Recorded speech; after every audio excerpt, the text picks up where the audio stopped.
welcome back to our other classes. I am Harneet and we were reading about the economic development.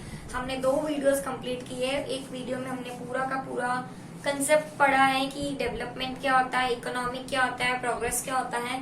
Second video में हमने progress के बारे में in depth पढ़ा है, फिर हमने डिफरेंस पढ़ा है इकोनॉमिक प्रोग्रेस एंड डेवलपमेंट के बारे में। इस वीडियो लेक्चर में हम डेवलपमेंट के बारे में ही पढ़ेंगे। हम कुछ फीचर्स के बारे में पढ़ेंगे कि डेवलपिंग एक कंट्री होती है। हमने देखा था कंट्री, जितनी भी कंट्रीज जितनी भी कंट्रीज होती है उनको 3 कैटेगरीज में डिवाइड किया होता है, developed, developing and under develop. तो डेवलप कंट्री जो होती है उसको इतनी मुसीबतें फेस करनी नहीं पड़ती, उसको सिर्फ अपनी जो इकोनॉमी होती है, अपनी एक चीज होती है, उसको मेंटेन करना होता है। फॉर एग्जाम्पल, अगर आप स्टूडेंट्स हो, आपकी स्कूल में भी टीचर्स ने 3 कैटेगरी डिवाइड किया होगा, टॉपर्स, फिर मीडियम बच्चे, देन वीकर सेक्शन।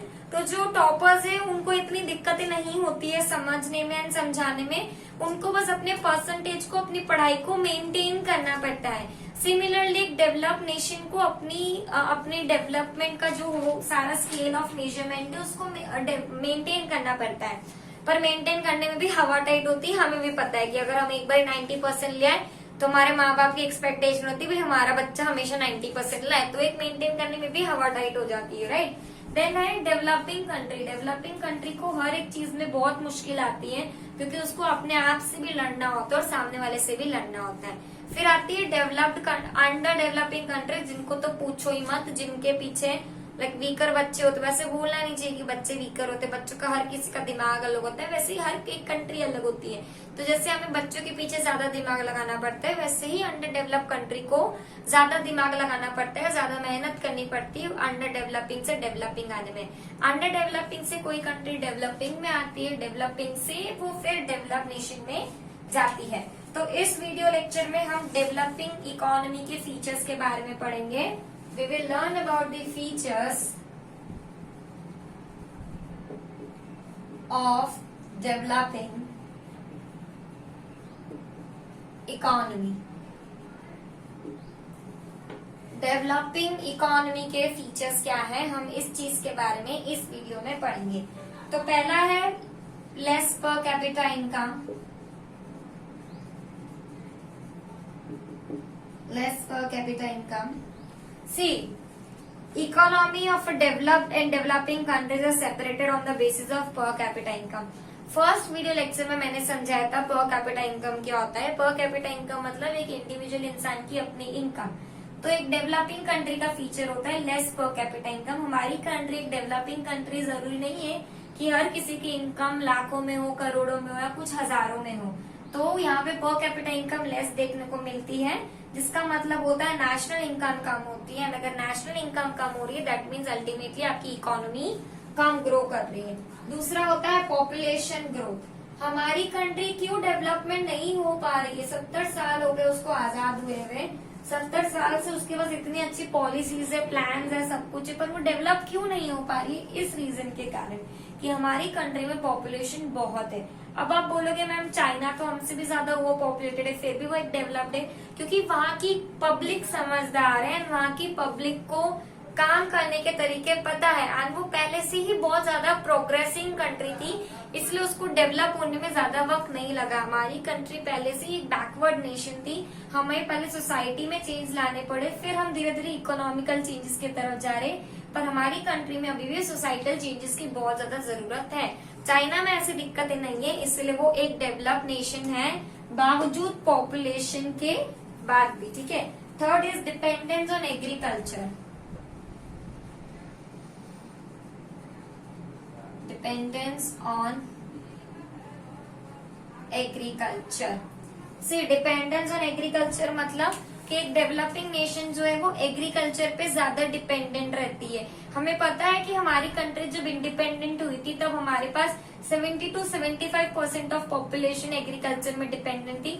आज भी अगर हमारी कंट्री में बहुत सारे सेक्टर्स है, बहुत सारी नई चीजें आ गई, but still majority of the people are still stuck on agriculture.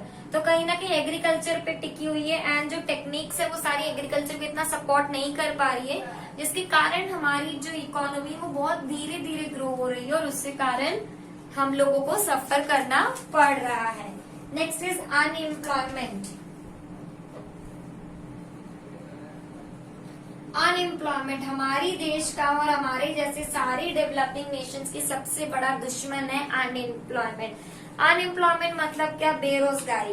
ठीक है, अब बेरोजगारी का मतलब क्या होता है कि किसी को जॉब नहीं मिल पाना। हमें पता है कि हमारी कंट्री में बहुत ज्यादा बेरोजगारी है। ठीक है, और कोरोना होने के बाद तो मतलब लोग मर रहे हैं नौकरियों के लिए, पर उनको नौकरियां नहीं मिल रही है। Right. Next is unequal distribution of income.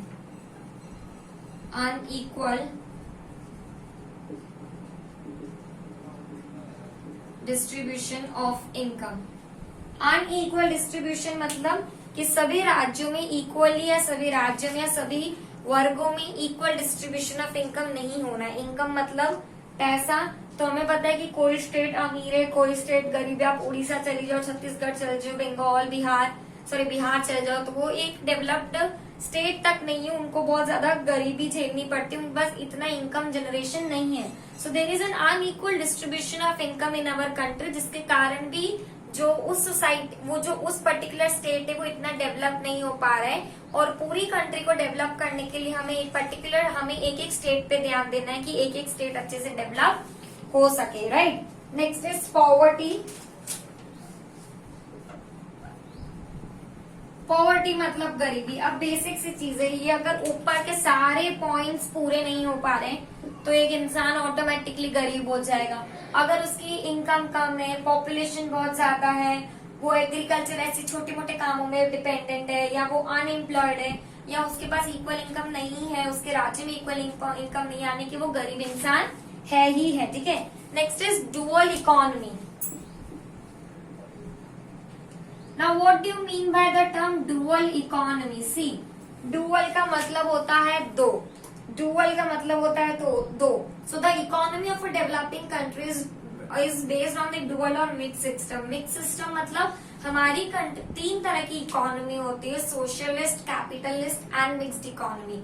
Socialist economy मतलब जहाँ पे सारी की सारी चीजें जो रन एंड मैनेज होती है वो गवर्नमेंट की तरफ से होती है, तो वहाँ पे वेलफेयर अच्छा खासा होता है। दूसरा होता है कैपिटलिस्ट, मतलब वहाँ पे सिर्फ प्राइवेट ओनर्स एंड एंटरप्रेन्योर्स होते हैं, वहाँ पे इनकम कम, मतलब वहाँ पे प्रॉफिट मोटिव ज्यादा होता है।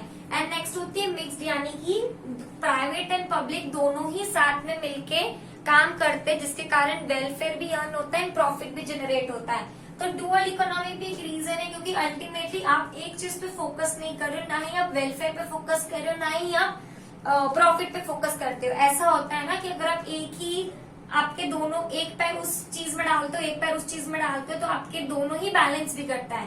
तो ये रीजन है डुअल इकोनॉमी में कि डुअल इकोनॉमी के कारण भी डेवलपिंग कंट्री को रोड़ा होता है, हर्डल होते हैं कि वो डेवलप नहीं हो पाए अच्छे से।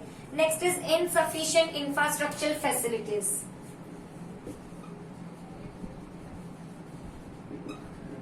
Insufficient infrastructural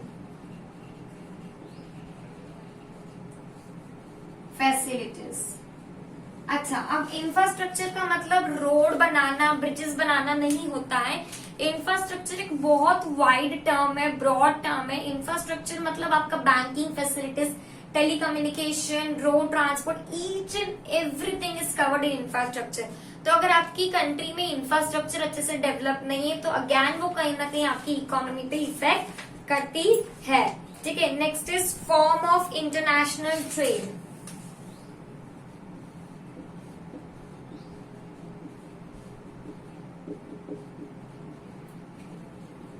form of international trade मतलब कि एक डेवलपिंग इकोनॉमी में इंपोर्ट हमेशा कम होते हैं, इंपोर्ट हमेशा ज्यादा होते हैं एक्सपोर्ट से।